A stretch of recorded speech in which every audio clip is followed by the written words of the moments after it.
আমি অনেক আনন্দিত, মানে যা ভাষায় প্রকাশ করার মতো সম্ভব না। বারবার মনে মনে করে আমি তাদের কাছে বলছি যে আমার দুটা মেয়ে আছে, তারপরে মানে আমার কোনো প্রশ্রয় দেয় তারা, যেগুলো এনে চলবে না সেই মানে আমাদের ততদিন করতে দেয়। আর মনে করে এই ঘটনার ভিকটিম হচ্ছে রোমেল 34। একটু ভালো জব করবে, বেশি টাকা কামাই করবে, পরিবারকে ভালো রাখবে, এই স্বপ্নে সে লিবিয়া যাওয়ার জন্য একটা চক্রের সাথে যোগাযোগ করে যে তাকে লিবিয়াতে নিয়ে যাওয়া হবে এবং 4 লাখ টাকার একটা চুক্তি হয়। এখান থেকে তারা 2 লাখ টাকা দেয়, পরে আবার 2 লাখ টাকা দেয় এবং তাকে লিবিয়াতে কার্পেট ফ্যাক্টরিতে কাজ দেওয়া হবে, এই ধরনের একটা চুক্তি ছিল তাদের সাথে। লিবিয়াতে নিয়ে তাকে কাজ না দিয়ে তাকে একটা প্রত্যন্ত এলাকায় একটা জায়গায় সেখানে তাকে আটক করে রাখে। তাকে উদ্ধারের পরে আমরা আরো বেশি হৃদয় বিদারক ঘটনা আমরা জানতে পারি যে সেখানে তাকে যখন আটক করতে নিয়ে যাওয়া হয়, জিম্মি করা হয়, সেখানে আরো 11 জন বাংলাদেশি জিম্মি অবস্থায় ছিল এবং এই চক্রটা এরা সবাই বাংলাদেশ থেকে যে লোকগুলা যায় তাদেরকে বিপাকে ফেলে, তাদেরকে আটক করে জিম্মি করে তাদের পরিবারের সাথে ইমোতে লাইভে দেখে পরিবারের সদস্যদেরকে দেখিয়ে দেখিয়ে টর্চার করে। হ্যাঁ, হাতুড়ি দিয়ে পিটিয়ে পিটিয়ে নখ তুলে ফেলে, কাউকে 2 পাশ থেকে 2 জনে ধরে রেখে একদম অনলাইনের ভিতরে লাইভের ভিতরে পিটাইতে থাকে কঠিনভাবে এবং চিৎকার চেঁচামেচি করতে থাকে যে বাঁচাও বাঁচাও, বাবা আমার জন্য টাকা পাঠাও, নয়তো আমাকে ওরা মেরে ফেলবে। ঠিক সেম ঘটনাটা এই ভিকটিম রোমেলের সাথে হয়েছে।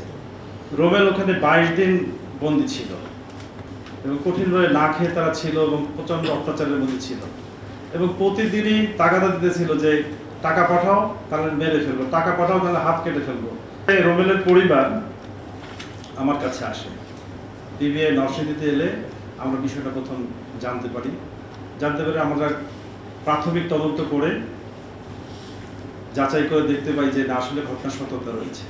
মামলা হওয়ার পূর্বেই আমরা কিন্তু অ্যাকশনে যাই এবং বিভিন্ন জায়গায় অভিযান শুরু করি এবং আমরা জানতে পারি যে এই চক্রটা একদিকে নরসিংদী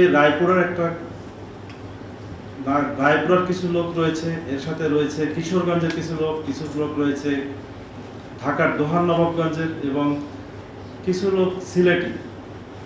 এবং এটা আমরা পরে জানতে পেরেছি রোমেলের মাধ্যমে যে তারা সিলেটি ল্যাঙ্গুয়েজে কথা বলেছে।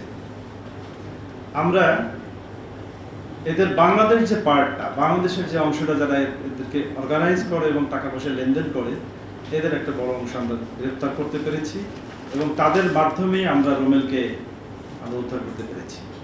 ওই একটা পর্যায়ে ভিকটিমের পরিবারকে বারবার বলা হচ্ছিল যে পুলিশের কাছে যদি যাও, পুলিশের কাছে যদি কোনো তথ্য দাও, তাইলে কিন্তু তোমার ভিকটিমের লাশও তোমরা পাবে না, ভিকটিমে মেরে ফেলা হবে।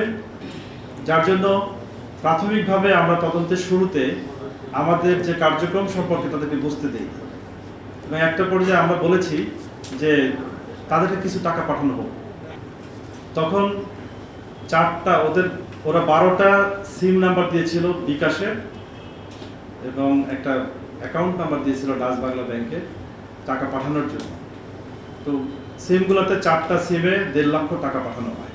প্রাথমিক যে অভিযানটা করেছিলাম সেখানে দোহার নবাবগঞ্জ থেকে এবং ভৈরব থেকে আমরা 2 জনকে গ্রেপ্তার করি, চালান দিয়েছিলাম এবং এদের মূল হোতাটা তখন বাংলাদেশে ছিল, যার নাম হচ্ছে আসামি সোহেল। কিন্তু সোহেলকে আমরা পাইনি। সোহেলকে পাওয়ার জন্য তখন ব্যাপক চেষ্টা করি। একটা পর্যায়ে আমরা সোহেল যাতে দেশের বাইরে যেতে না পারে সেই জন্য দেশের সকল বিমানবন্দর এবং স্থলবন্দরে আমরা মেসেজ পাঠাই, চিঠি ইস্যু করি যে তারা যদি দেশ থেকে যদি পাসপোর্ট হিসেবে যেতে না পারে। তো আল্লাহ রশিদ রহমত যে এটা আসলে আমাদের লাখ বলতে হবে যে সোহেল এই ঢাকা এয়ারপোর্ট থেকে দেশের বাইরে দুবাই যাওয়ার জন্য, শারজা যাওয়ার জন্য, ঠিক আছে, সে চেষ্টা করে এবং সে দেশের বাইরে গেলে আমাদের এই মামলা তদন্ত বা এই অগ্রগতিটা একদম জিরো হয়ে যেতে হয়তো। ঠিক আছে। তো এয়ারপোর্ট মেসেজ দেওয়ার ফলে আমরা যে আগে মেসেজ দিয়ে রেখেছিলাম, যার ফলে এয়ারপোর্ট আমাকে তাৎক্ষণিক জানায় যে সোহেল নামে আপনারা যাকে চাচ্ছিলেন সে কিন্তু এয়ারপোর্টে আছে। আমরা তাকে বসে রাখার কথা বলে আমরা তাৎক্ষণিক গিয়ে তাকে অ্যারেস্ট করি। তাকে রিসিভ করার পরে আমরা 2 দফায় রিমান্ডে নেই এবং সে রিমান্ডে জিজ্ঞাসাবাদের ব্যাপক তথ্য দেয় এবং ঘটনার সংশ্লিষ্টতা সংক্রান্ত ব্যাপক তথ্য দেয় এবং স্বীকারোক্তি দেয়। এবং রিমান্ডে থাকাকালীন সময়ে আমরা ভিডিও কলের মাধ্যমে লিবিয়াতে তার যে সাঙ্গপাঙ্গরা যারা লিবিয়াতে কার্যক্রম চালাচ্ছে তাদের সাথে অনলাইনে কথা বলা হয়। কথা বলার একটা পর্যায়ে অনেক কথা দিন দর অনেক কিছুর পরে একটা পর্যায়ে মানে আসামি সোহেলের চাপের ফলেই এই ভিকটিমকে ফেরত দিতে দেওয়ার জন্য সম্মতি হয়।